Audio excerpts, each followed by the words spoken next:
Shalom saudaraku yang terkasih di dalam nama Tuhan Yesus Kristus. Selamat pagi dan salam sejahtera untuk kita semuanya. Saya Ardi, menyambut Anda di dalam renungan Kristen Saudara Rohani. Selamat datang kembali di dalam renungan dan siraman rohani pagi hari ini. Harapan kami, semoga saudara yang terkasih dalam keadaan sehat selalu. Kiranya damai dan sukacita Roh Kudus melimpah dan tercurah di dalam hati dan pikiran saudara saat ini. Sebelum kita mulai renungan kita pada pagi ini, marilah kita bersama-sama berdoa. Selamat pagi Allah Bapa di surga, Allah yang Maha Pengasih dan Maha Baik. Terima kasih untuk penjagaan-Mu semalaman sehingga kami bisa tidur dengan nyenyak. Terima kasih untuk pagi hari yang indah, yang Tuhan sediakan untuk kami. Tuhan, pada hari ini, kami anak-anak-Mu akan melakukan berbagai aktivitas. Kami akan bekerja, dan menjalankan tanggung jawab kami, kiranya Kau yang mampukan. Kami serahkan seluruh rencana dan agenda hari ini ke dalam tangan Tuhan. Biar Tuhan yang berkarya dan biarkan semua rencana sesuai dengan kehendak-Mu ya Tuhan Yesus yang baik. Ampuni dosa dan kesalahan kami Tuhan. Jadikan kami pribadi yang lebih baik setiap harinya. Terima kasih karena telah membolehkanku untuk kembali menghirup udara segar di pagi hari ini. Menikmati seluruh anugerah yang telah Engkau berikan kepadaku. Itu semua karena kebaikan dan curahan kasih yang nyata dari Engkau di kehidupanku. Haleluya! Dalam nama Tuhan Yesus, aku sudah berdoa. Amin. Sahabat saudara rohani, pembacaan ayat emas Alkitab renungan kita hari ini terambil dari kitab Mazmur 25 ayat 16 sampai dengan ayat 22. Berpalinglah kepadaku dan kasihanilah aku, sebab aku sebatang kara dan tertindas. Lapangkanlah hatiku yang sesak dan keluarkanlah aku dari kesulitanku. Tiliklah sengsaraku dan kesukaranku, dan ampunilah segala dosaku. Lihatlah, betapa banyaknya musuhku, dan bagaimana mereka membenci aku dengan sangat mendalam. Jagalah kiranya jiwaku dan lepaskanlah aku, janganlah aku mendapat malu, sebab aku berlindung padamu. Ketulusan dan kejujuran kiranya mengawal aku, sebab aku menanti-nantikan Engkau, ya Allah. Bebaskanlah orang Israel dari segala kesesakannya. Ayat renungan pagi kita terambil dari kitab Mazmur 25 ayat 16 sampai dengan ayat 22. Inti dari ayat emas renungan kita adalah, berpalinglah kepadaku dan kasihanilah aku, sebab aku sebatang kara dan tertindas. Mari kita mulai renungan pagi kita. Kata-kata bijak yang dapat kita petik adalah berseru kepada Allah. Renungan kita pada hari ini ditulis dan disusun oleh John Blase. Mari kita mulai kisah inspiratif. Dalam buku Adopted for Life, Dr. Russell Moore menceritakan perjalanan keluarganya ke suatu panti asuhan untuk mengadopsi seorang anak.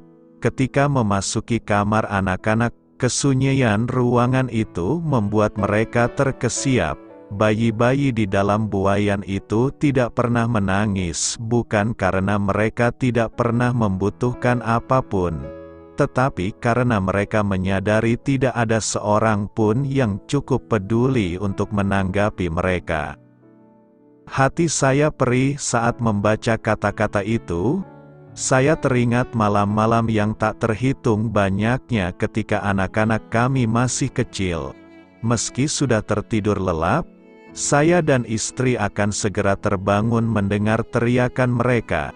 "Pa, aku sakit," atau "Ma, aku takut," Lalu, salah satu dari kami akan bergegas pergi ke kamar mereka dan berupaya sebaik mungkin untuk menghibur serta membuat mereka nyaman. Anak-anak tahu mereka dapat meminta bantuan kami karena kami mengasihi mereka.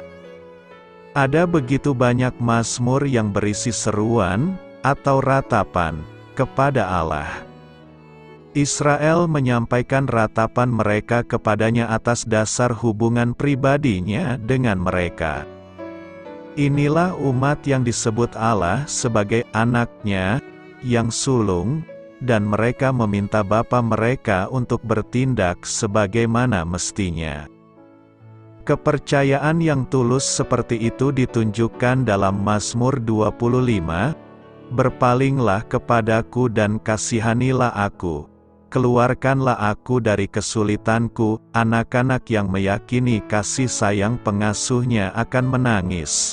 Sebagai orang percaya anak-anak Allah, kita tahu bahwa kita dapat berseru dan meminta pertolongannya. Dia mendengar dan mempedulikan kita, karena begitu besar kasih-Nya.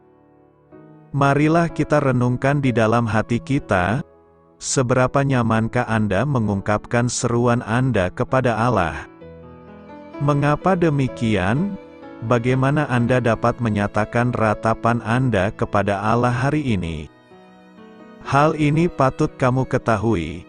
Satu-satunya informasi yang diberikan oleh keterangan pada Mazmur 25 adalah bahwa Mazmur ini ditulis oleh Daud. Berbeda dengan beberapa Mazmur yang ditulis oleh Daud, di sini tidak terdapat petunjuk tentang peristiwa tertentu yang mendorong penulisannya.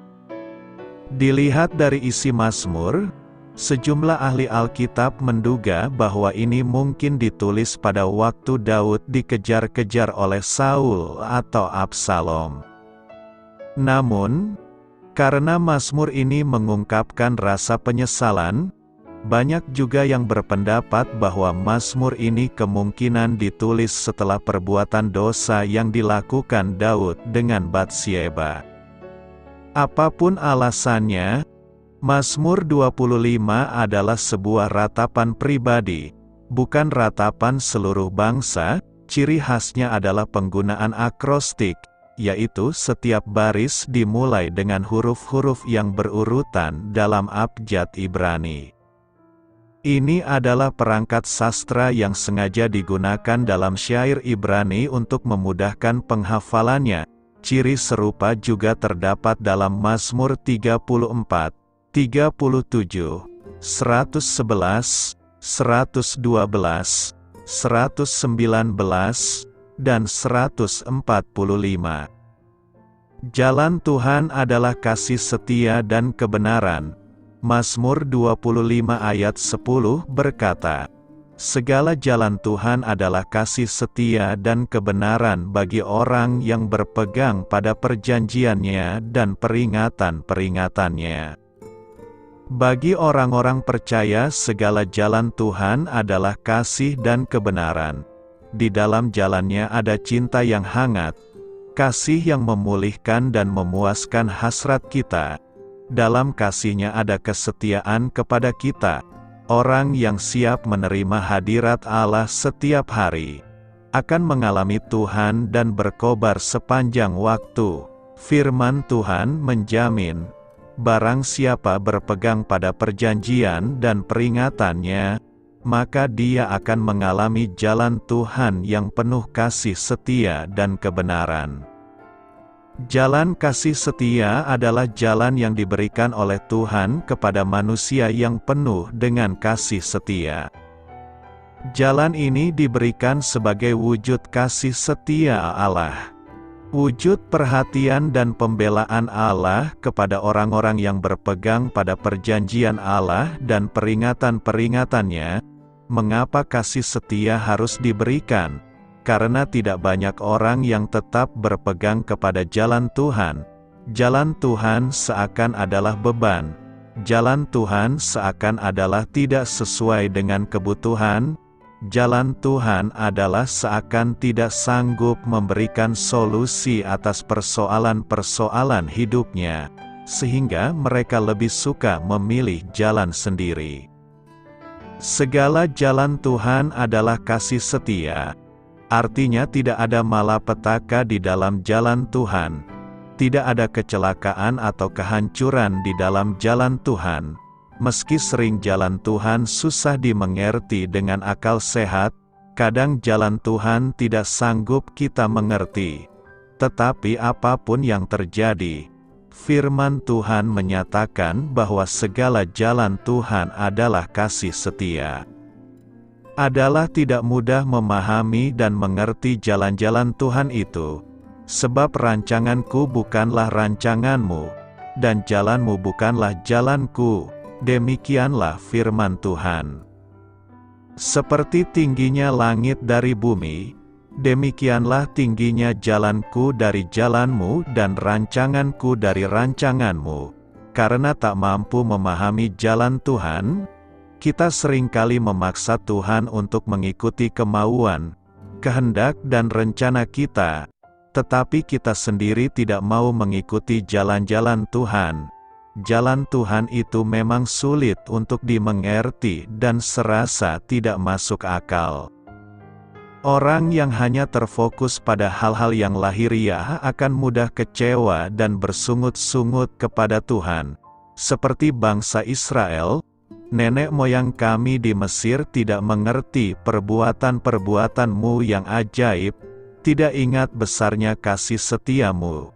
Tetapi mereka memberontak terhadap Yang Maha Tinggi di tepi laut Teberau, namun diselamatkannya mereka oleh karena namanya, untuk memperkenalkan keperkasaannya. Dihardiknya laut Teberau, sehingga kering, di bawahnya mereka berjalan melalui samudera raya seperti melalui padang gurun. Sekalipun mereka telah mengecap perbuatan Tuhan yang ajaib, mereka belum juga mengerti jalan-jalan Tuhan.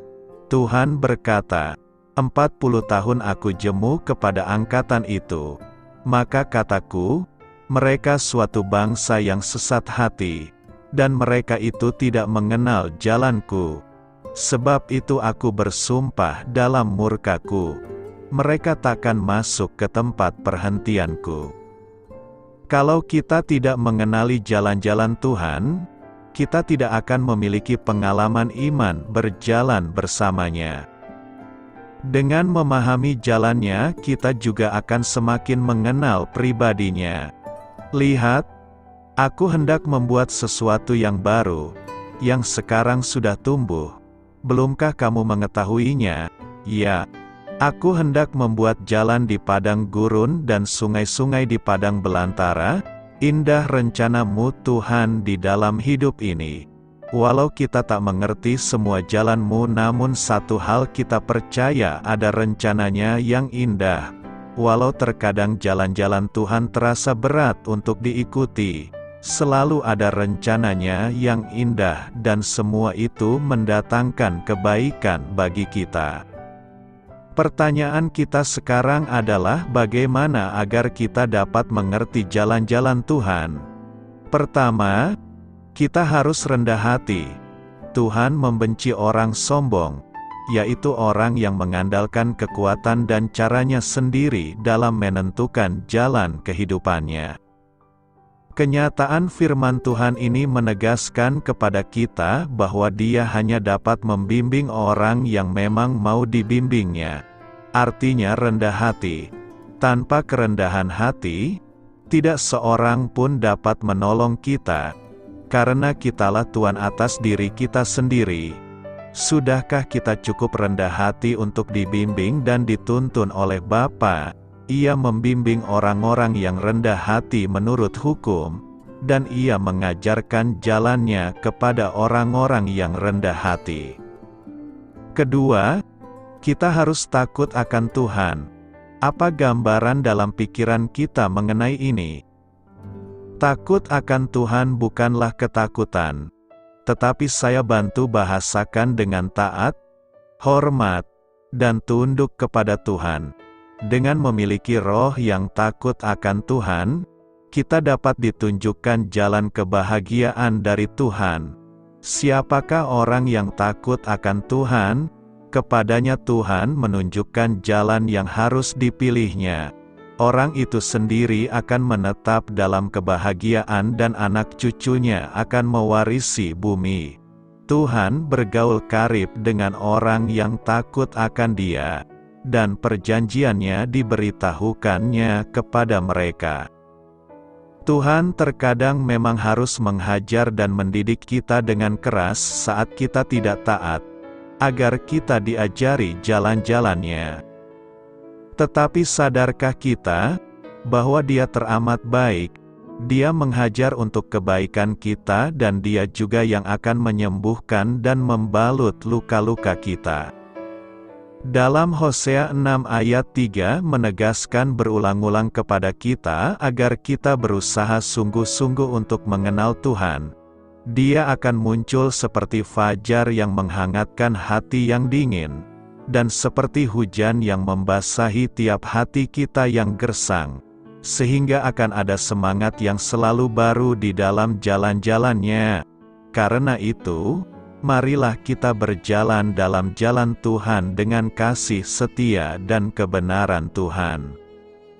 Mataku terarah kepada Tuhan. Mazmur 25 ayat 15 berkata, "Mataku tetap terarah kepada Tuhan, sebab Ia mengeluarkan kakiku dari jaring." Mata terarah kepada Tuhan menunjukkan sikap hati, berarti fokus kepada kehendak Tuhan.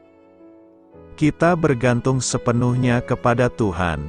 Mata adalah organ penglihatan. Mata mendeteksi cahaya dan mengubahnya menjadi impuls elektrokimia pada sel saraf. Dalam organisme yang lebih tinggi, mata adalah sistem optik kompleks yang mengumpulkan cahaya dari lingkungan sekitarnya, mengatur intensitas melalui diafragma, memfokuskan melalui perakitan yang menyesuaikan lensa untuk membentuk sebuah gambar, mengkonversi gambar tersebut menjadi satu himpunan sinyal listrik, dan mentransmisikan sinyal-sinyal ke otak melalui jalur saraf kompleks yang menghubungkan mata melalui saraf optik menuju korteks visual dan area lain dari otak. Kita kagum pada keajaiban dan kerumitan mata kita sebagai ciptaan Tuhan seperti yang dijelaskan ilmu pengetahuan, sehingga kita mengerti apa itu mata dan apa fungsinya bagi kita. Penggunaan istilah "mataku" dalam pikiran pemazmur ini tentu saja tidak sekedar merujuk pada pengertian biologis. Namun dalam konteks bahasa pemazmur, mata di sini merujuk pada pengertian rohaniah. Mata jasmani memang tidak dapat melihat Allah yang adalah roh. Jadi ketika pemazmur berkata, "Mataku terarah kepada Tuhan," ini merupakan ungkapan penglihatan imaniah, yang melampaui penglihatan jasmaniah. Apa maksud pemazmur berkata, "Mataku terarah kepada Tuhan"? Maksud Daud sebagai pemazmur dalam teks ini adalah agar ia terus belajar membangun hubungan dengan Tuhan. Bahkan ia menyaksikan bahwa Allah sendiri bergaul karib dengan orang benar. Apabila mata hati benar, maka mata jasmania pun menjadi benar.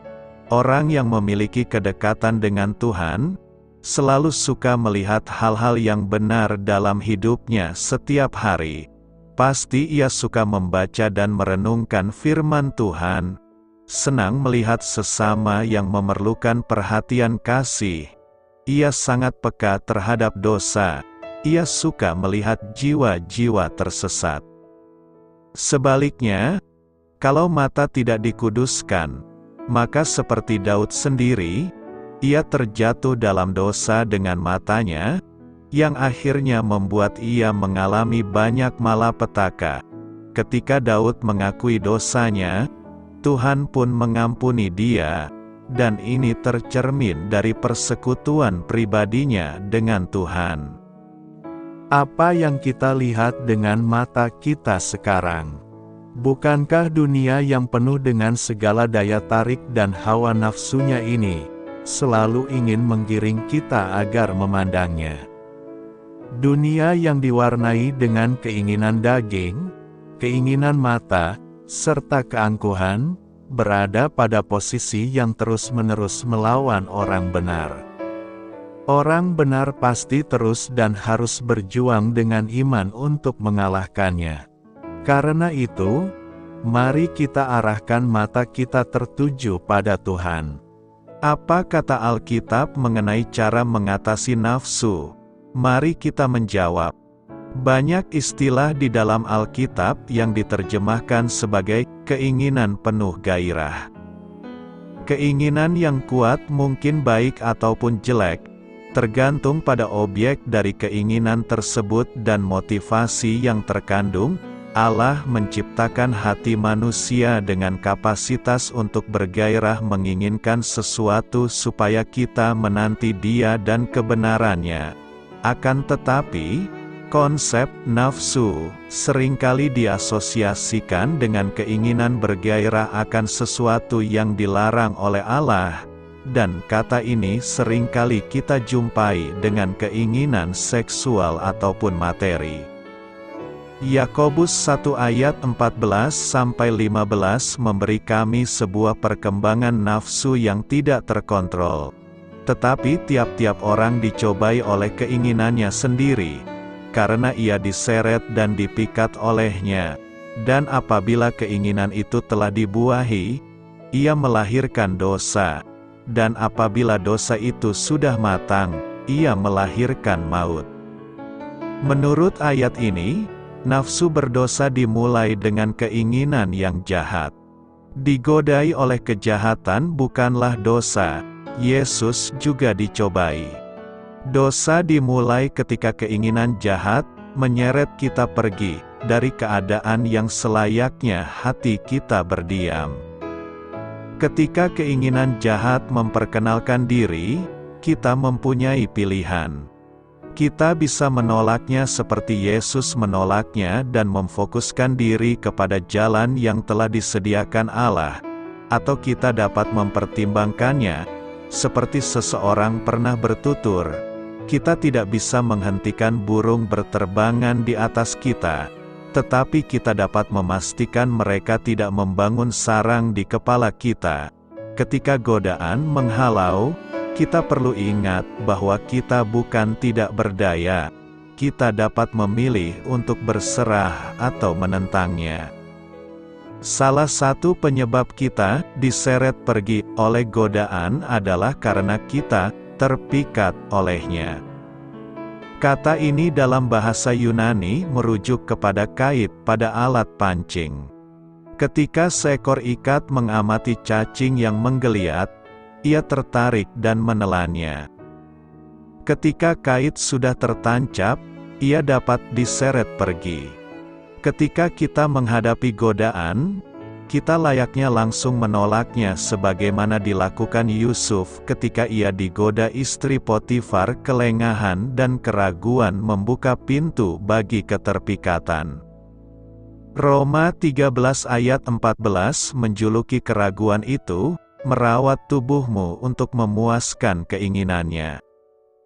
Seperti ikan yang lengah, kita menelan pikiran yang menggoda itu, mempercayai bahwa hal itu akan menjanjikan kenikmatan. Kita menikmati fantasi, membayangkan skenario baru dan berdosa, dan mempertimbangkan ide bahwa Allah tidak menyediakan semua yang kita butuhkan untuk bersukacita. Ini adalah hal yang bodoh. 2 Timotius 2 ayat 22 menyatakan, jauhilah nafsu orang muda. Menjauhi berarti melarikan diri. Saat itu juga, Yusuf tidak menunggu di sana dan mempertimbangkan pilihannya.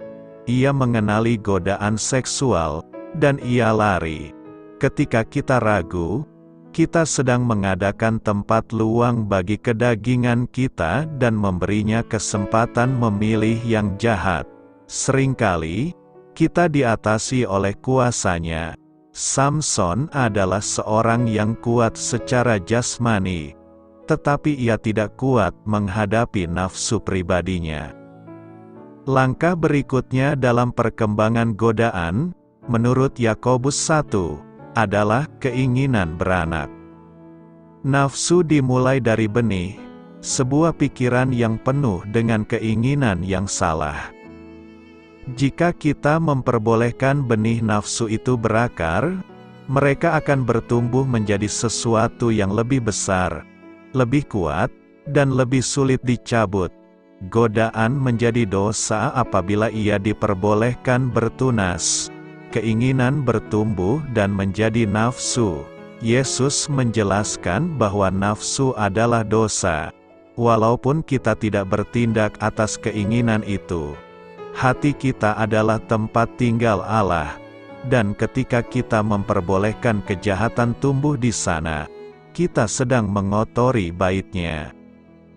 Keinginan yang salah menjangkit setiap orang. Perintah ke-10 melarang iri hati, yang juga meliputi bernafsu atas sesuatu yang bukan milik kita. Hati manusia selalu ingin menyenangkan dirinya, dan ketika ia menemui sesuatu atau seseorang yang dipercayai dapat memuaskan, dimulailah nafsu. Hanya ketika hati kita berdedikasi kepada kemuliaan Allah baru dapatlah kita mengatasi keinginan dan nafsu. Kita berserah kepada Tuhan, kita menemui bahwa keinginan kita terpuaskan dalam berhubungan dengannya. Kami menawan segala pikiran dan menaklukkannya kepada Kristus. Kita harus memperbolehkan Roh Kudus menjaga pikiran kita dalam keadaan yang selayaknya. Adalah sangat membantu berdoa sesuai Mazmur 19 ayat 14 setiap hari. Mudah-mudahan engkau berkenan akan ucapan mulutku dan renungan hatiku. Ya Tuhan, gunung batuku dan penebusku. Ketika keinginan hati kita bertajuk kepada kesenangan Allah, lebih dari pemuasan diri, kita dapat menjauhkan diri dari nafsu. Apa artinya? Di sebelah kananmu ada kesenangan selama-lamanya. Mari kita menjawab. Tema Mazmur 16 berpusat pada mempercayakan diri pada pemeliharaan Tuhan dan berjalan dekat dengannya. Dalam satu atau lain cara, pemazmur sepertinya mengatakan di setiap baris kalimatnya, Tuhan, Engkau sangat berarti bagiku. David, penulis Mazmur, mengakhiri dengan pernyataan kepercayaan abadi pada kebaikan Tuhan. Engkau memberitahukan kepadaku jalan kehidupan. Di hadapanmu ada kepenuhan sukacita. Di sebelah kananmu ada kesenangan selama-lamanya. Daud mengakui bahwa pemeliharaan Tuhan menjaganya tetap di jalan kehidupan. Bahkan setelah kematian, dia berkata, Engkau tidak akan meninggalkan aku di dunia orang mati, dan Engkau tidak akan membiarkan orang setiamu melihat kehancuran. Dalam rasa aman dalam hadirat Tuhan, Daud merasakan sukacita yang utuh. Lalu ia membuat pernyataan yang aneh ini, di sebelah kananmu ada kesenangan selama-lamanya. Tangan kanan adalah istilah yang digunakan secara metaforis dalam kitab suci untuk berbicara tentang kekuatan dan kuasa Allah. Tangan kananmu, Tuhan, penuh kuasa. Tangan kananmu, Tuhan, menghancurkan musuh. Tangan kanan Tuhan membimbing dan menopang umatnya pada saat dibutuhkan. Berada di sebelah kanan Allah, berarti menempati tempat yang penuh kehormatan dan berkat. Tuhan Yesus Kristus kini bertahta dalam kemuliaan, di sebelah kanan Allah, dan menjadi perantara bagi mereka yang telah Dia tebus. Di gereja mula-mula, orang percaya mengulurkan tangan kanan persekutuan untuk memberikan salam hangat dan sebagai tanda penerimaan dan persahabatan. Ketika Daud berkata, Di sebelah kananmu ada kesenangan untuk selama-lamanya. Dia menyatakan keyakinannya akan pengetahuan bahwa hidupnya aman secara kekal dalam hadirat kemuliaan Allah-Nya yang Maha Kuasa. Dia berpikir melampaui kehidupan di bumi menuju kehidupan kekal, kehidupan kebangkitan dalam kekekalan. Oleh karena itu, pada hari Pentakosta, Rasul Petrus mengutip perkataan Daud dan menafsirkannya sebagai nubuatan kebangkitan Yesus Kristus dari kematian. Paulus juga mengutip Mazmur 16 ayat 10 di Antiokhia sebagai referensi mengenai kebangkitan Tuhan. Keyakinan Daud kepada Tuhan menyentuh setiap aspek kehidupannya, melampaui kefanaan. Dia tidak takut akan akhir karena dia percaya bahwa kematian pun tidak dapat mengganggu kegembiraan dan kenikmatan persekutuan intim dengan Tuhannya. Terlebih lagi, umat Kristiani saat ini dapat berkata kepada Allah, "Di sebelah kananmu ada kesenangan selama-lamanya," karena kita mempunyai wahyu lengkap tentang kebangkitan Kristus dan partisipasi kita di dalamnya. Kita tahu bahwa Yesus Kristus menang atas kematian dan kebangkitan Kristus benar-benar mengubah kenyataan hidup dan mati bagi semua orang yang percaya kepadanya. Yesus hidup untuk mati dan mati untuk hidup kembali. Sekarang Dia hidup agar kita dapat mengambil bagian dalam hidupnya selamanya. Jalan kematian, Kristus membuka jalan kehidupan bagi kita. Dan karena kita miliknya, kita pun akan menikmati kenikmatan hadirat Allah selama-lamanya di mana tak seorang pun dapat merampas sukacita kita. Ketika kita berada di sebelah kanan Allah, kita berada dekat dengannya, begitu dekat sehingga Allah hanya perlu mengulurkan tangan kanannya agar kita dapat mengambil bagian dalam simpanan karunia dan berkat-berkat-Nya yang tiada habisnya. Dalam kedekatan dengan hadirat-Nya, kita merasa terhormat dan berkesempatan untuk menikmati kasih, persahabatan, kepedulian, kuasa, dan perlindungannya. Kenikmatan dunia ini cepat berlalu, namun sukacita persekutuan yang erat dalam hadirat Allah bertahan selamanya. Orang-orang yang ditebus oleh Tuhan akan kembali. Mereka akan memasuki Yerusalem sambil bernyanyi, dimahkotai dengan sukacita abadi. Kesedihan dan duka cita akan hilang, dan mereka akan dipenuhi dengan sukacita dan kegembiraan. Tuhan itu baik dan benar. Mazmur 25 ayat 8 berkata, Tuhan itu baik dan benar, sebab itu Ia menunjukkan jalan kepada orang yang sesat. Tentu tidak ada yang bisa menyangkal kebaikan dan kebenaran Tuhan. Manusia tidak ada yang baik dan benar selain manusia Yesus. Artinya, kebaikan dan kebenaran manusia tak setara dengan kebaikan dan kebenaran Tuhan. Namun jika ditanyakan kepada setiap orang apakah Tuhan itu baik kepadanya, pasti jawabannya bisa beragam, bisa tergantung situasi yang sedang kita alami, bisa tergantung pengalaman kita, dan jawaban bisa pula berbeda antara yang diucapkan dengan yang dirasakan. Menjalani hidup memang tidak mudah. Kita akan sering berhadapan dengan berbagai kendala yang akan segera merampas sukacita kita dan menggantikannya dengan kesedihan, kekesalan atau bahkan kekecewaan.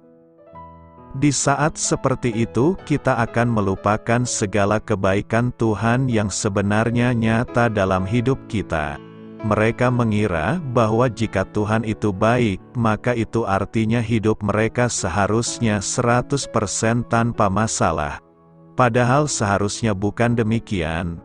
Ada kalanya Tuhan menginginkan kita untuk mengalami kesulitan hidup, bahkan untuk berjalan dalam kegelapan.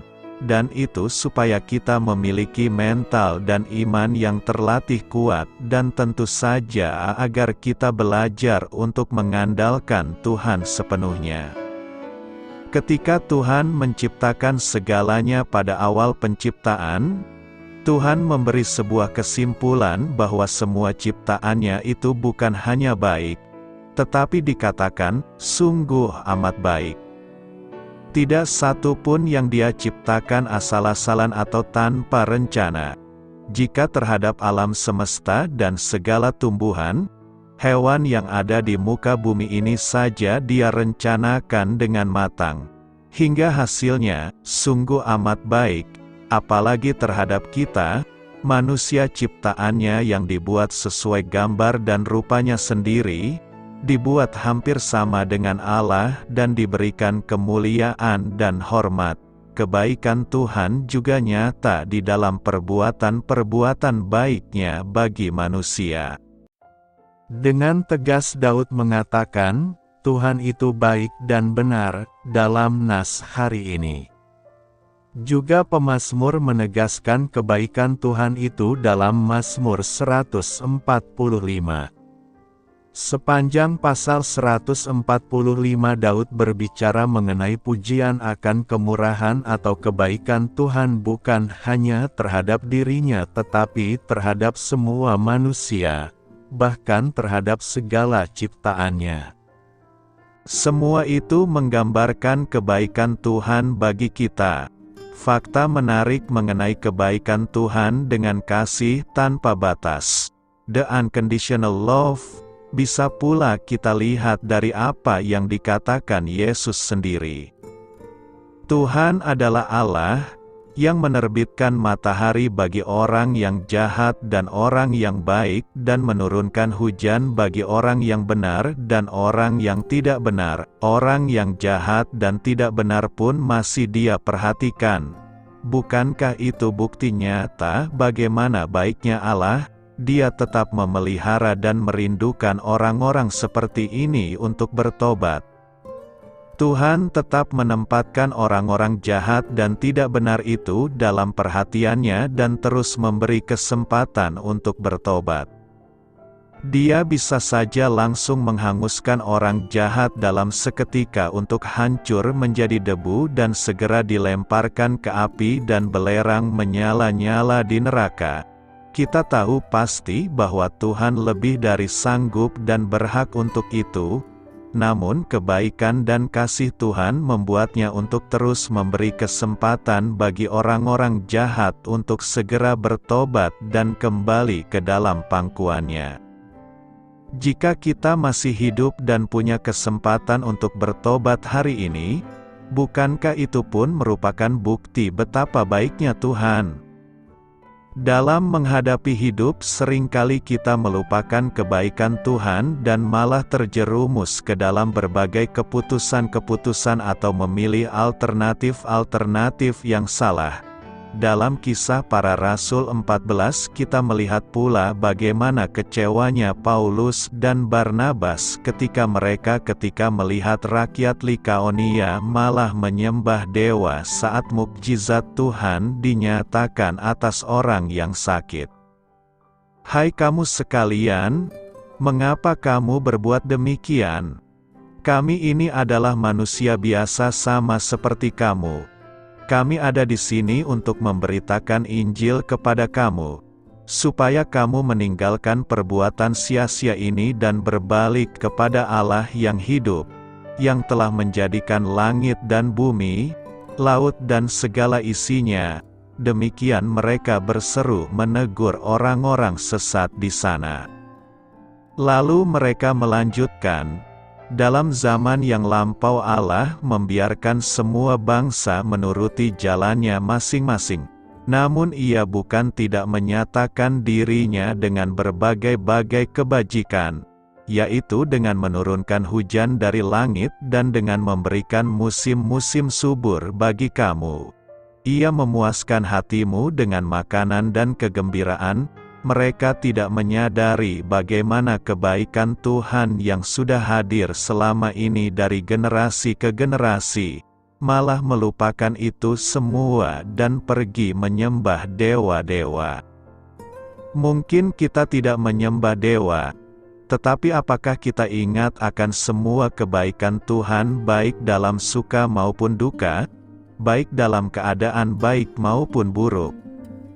Sudahkah kita benar-benar menaruh pengharapan dalam kesetiaan kita akan Tuhan sepenuhnya, walau apapun yang terjadi, atau kita akan pergi kepada alternatif-alternatif sesat yang seolah-olah mampu memberi solusi atas persoalan kita? Apakah kita masih terus mengandalkan harta, orang lain, atau terjebak paham okultisme ketimbang menyerahkan segala sesuatu ke dalam tangan Tuhan? Kita akan sulit untuk bisa setia dengan iman kuat kepada Tuhan dan tetap hidup dalam pengharapan apabila kita tidak menyadari betapa baiknya Tuhan selama ini kepada kita. Karena itu, tetaplah kita menyadari bahwa Tuhan itu baik dan benar atas kehidupan kita. Segala jalan Tuhan adalah kasih setia dan kebenaran. Segala jalan Tuhan adalah kasih setia dan kebenaran bagi orang yang berpegang pada perjanjiannya dan peringatan-peringatannya. Hidup dalam jalan Tuhan adalah hal terbaik yang seharusnya menjadi pilihan setiap manusia. Namun ada kalanya kita tidak memahami apakah sesuatu hal merupakan jalan Tuhan atau jalan kita. Seringkali kita tidak mengenal jalan-jalan Tuhan, sehingga kita memaksa Tuhan untuk mengikuti kemauan dan kehendak serta rencana kita. Orang yang hanya berfokus pada hal-hal lahiriah akan mudah kecewa dan bersungut-sungut kepada Tuhan. Ketika kita tidak berjalan dalam jalan Tuhan, maka kita tidak akan tahu cara Tuhan bekerja dalam kehidupan kita. Jalan Tuhan pasti mengandung unsur kasih setia, yaitu kasih itu sabar, kemurah hati, tidak cemburu, tidak memegahkan diri dan tidak sombong, sopan, tidak mencari keuntungan diri sendiri, tidak pemarah, tidak menyimpan kesalahan orang lain, dan kasih itu sabar menanggung segala sesuatu. Jalan Tuhan itu juga memiliki unsur kebenaran, dan kebenaran itu ada dalam diri Yesus Kristus yang telah mati dan dibangkitkan untuk menebus umat manusia. Sebagai orang yang percaya, kita harus meyakinkan hidup kita untuk berjalan sesuai dengan jalan Tuhan. Walaupun kadangkala kita menjumpai masalah dalam kehidupan kita, namun kita harus menghadapinya sebagai peluang untuk kita dalam mendapatkan yang terbaik bagi kita. Segala jalan Tuhan adalah kasih setia dan kebenaran yang membuat kita menyadari bahwa tidak ada satu pun yang membuat kita kecewa ketika kita berjalan bersama Tuhan. Dia akan terus menopang dan meneguhkan kita dalam perjalanan kehidupan kita. Untuk itu, tetaplah berpegang pada perjanjian dan peringatan-peringatannya agar kita beroleh hikmat lewat setiap perjalanan yang kita lalui bersama Tuhan di tengah dunia ini. Mari kita berdoa. Ya Tuhan Bapa kami, arahkanlah hati kami untuk senantiasa berpegang pada perjanjian dan peringatan-peringatan-Mu agar kami selalu berjalan dalam kasih-Mu. Amin. Berjalan dalam kebenaran. Mazmur 25 ayat 5 berkata, "Bawalah aku berjalan dalam kebenaran-Mu dan ajarlah aku, sebab Engkaulah Allah yang menyelamatkan aku. Engkau ku nanti-nantikan sepanjang hari." Berjalan dalam kebenaran Tuhan adalah sebuah permohonan Daud kepada Tuhan. Daud menyadari bahwa hidupnya sering digoda untuk berjalan dalam kebenarannya sendiri. Melalui kisah perjalanan hidup Daud di Alkitab, kita dapat belajar bahwa Tuhan bekerja dengan caranya yang tak terduga. Ia membuat segala sesuatu terjadi sesuai dengan waktu dan rencananya sendiri. dan bukan dengan cara maupun waktu kita.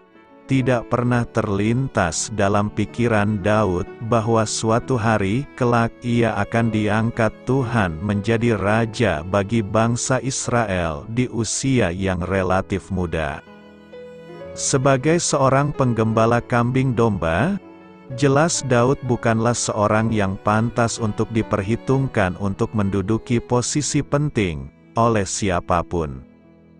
Namun, pada suatu hari ia diundang oleh pegawai istana untuk bermain kecapi guna menghibur Saul, sang raja, yang sedang diganggu roh jahat. Daud tidak menyadari bahwa undangan ke istana Saul tersebut merupakan cara awal Tuhan untuk membawa dan memperkenalkannya kepada lingkungan kerajaan, dan melalui keahliannya bermain kecapi itu pula Saul kemudian mempromosikan Daud untuk menempati posisi yang lebih tinggi, yakni sebagai pembawa senjatanya. Semua pengalaman itu Tuhan pakai untuk mempersiapkan Daud dalam menerima panggilan darinya kelak, yaitu menjadi raja atas Israel. Walaupun roh Tuhan hadir dan menguasai hidup Daud, namun tidaklah berarti bahwa segala jalan yang ada di hadapannya lantas terbentang tanpa rintangan dan tidak serta-merta ia menjadi tahu pasti apa yang Tuhan inginkan darinya. Tuhan memberikan tuntunannya selangkah demi selangkah. Selain itu Daud juga perlu belajar berjalan bersama Tuhan dalam kesehariannya sehingga kepekaannya akan tuntunan Tuhan dapat terbangun. Apa yang harus kita lakukan sehingga kita dapat senantiasa berjalan dalam kebenaran Tuhan? Pertama, minta agar roh Tuhan memenuhi hidup kita senantiasa. Mulai sejak mengundang Daud untuk bermain kecapi di istananya, hingga mempromosikannya sebagai seorang pembawa senjatanya dan diikuti promosi-promosi lainnya. Sesungguhnya Saul tidak mengetahui bahwa Daud telah diurapi oleh Nabi Samuel untuk menjadi raja atas Israel, menggantikan dirinya. Dan sangat mungkin baik Daud maupun Isai, ayahnya, juga tidak menyadari bahwa pengurapan yang dilakukan Tuhan melalui Nabi Samuel adalah pengurapan sebagai raja untuk menggantikan Saul. Satu hal yang pasti, pengurapan yang diterima Daud telah membuat hidupnya tidak pernah sama lagi. Alkitab menyatakan bahwa sejak hari itu dan seterusnya roh Tuhan berkuasa atas Daud. Seringkali masih didapati banyak orang percaya yang mengabaikan kepenuhan pengurapan roh Allah atas dirinya, dengan alasan tidak merasakan apa-apa ketika diurapi.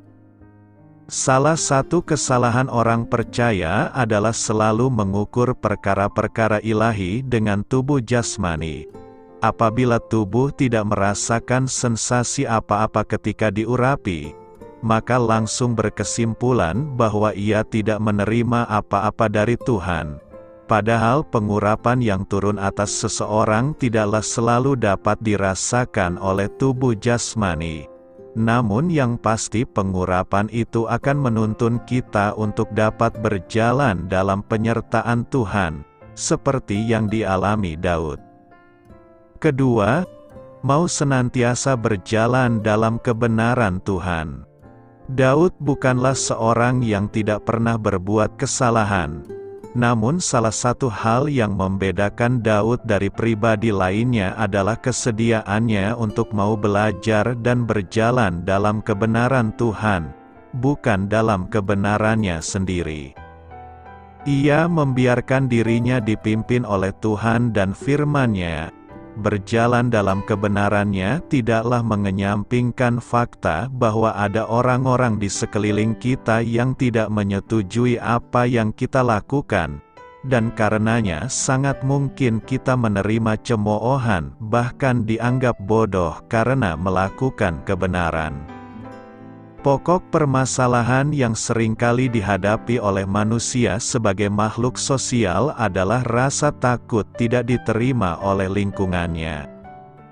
Dan supaya dapat senantiasa diterima orang lain, maka ia cenderung memilih untuk melakukan hal-hal yang disetujui oleh mayoritas lingkungan, sehingga timbullah suatu anggapan bahwa pendapat mayoritas selalu benar. Padahal, dalam melakukan kebenaran Tuhan, yang seharusnya terjadi justru kebalikannya. Pendapat Tuhanlah yang harus kita utamakan di atas pendapat manusia, tanpa mengabaikan rasa hormat kita pada orang-orang di sekeliling kita. Karena itu, mulailah melakukan hal-hal yang mendasar dalam kesetiaan, karena pertimbangan Tuhan untuk melibatkan kita ke dalam rencananya bukanlah berdasarkan seberapa hebatnya kita, melainkan seberapa besar kesediaan kita untuk dituntun dengan caranya Tuhan. Doa saya menyertai saudara sekalian, marilah kita menyampaikan doa syafaat. Bapa Surgawi, aku sangat bersyukur atas kesetiaan-Mu untuk mendengar seruanku dan bertindak bagiku. Amin. Sampaikan harapan dan permintaan saudara kepada Tuhan.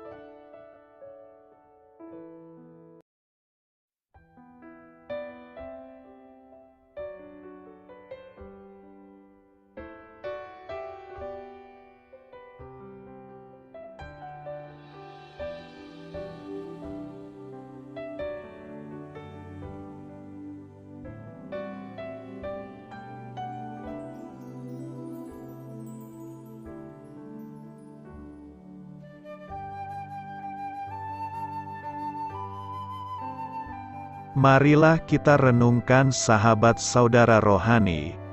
Demikianlah renungan firman Tuhan pagi hari ini. Semoga menjadi berkat dalam hidup kita.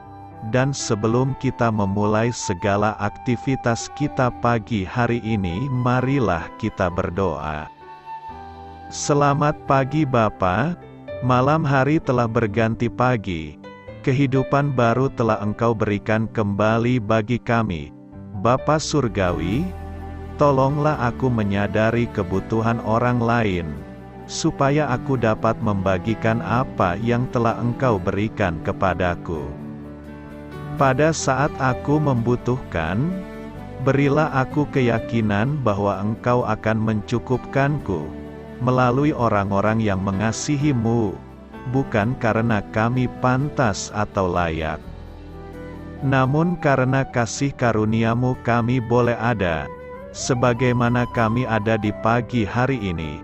Terima kasih Tuhan, atas kesempatan baru yang telah Tuhan berikan kepada kami, untuk bisa memperbaiki diri agar kami bisa lebih layak di hadapan-Mu. Hari ini kami serahkan semua perkara dan kesulitan yang akan kami lalui ke dalam tangan-Mu. Biarkanlah kami bisa memuliakan-Mu dalam segala aktivitas yang akan kami lakukan. Amin. Biarlah firman Tuhan menjadi pengingat untuk kita semua, bahwa tuntunan dari Roh Kudus akan selalu memberi jalan keluar bagi setiap permasalahan hidup kita, dan memberi kedamaian di hati kita. Sampai jumpa di renungan pagi saudara rohani berikutnya. Kiranya Tuhan selalu memberkati saudara semua hari ini. Amin. Shalom.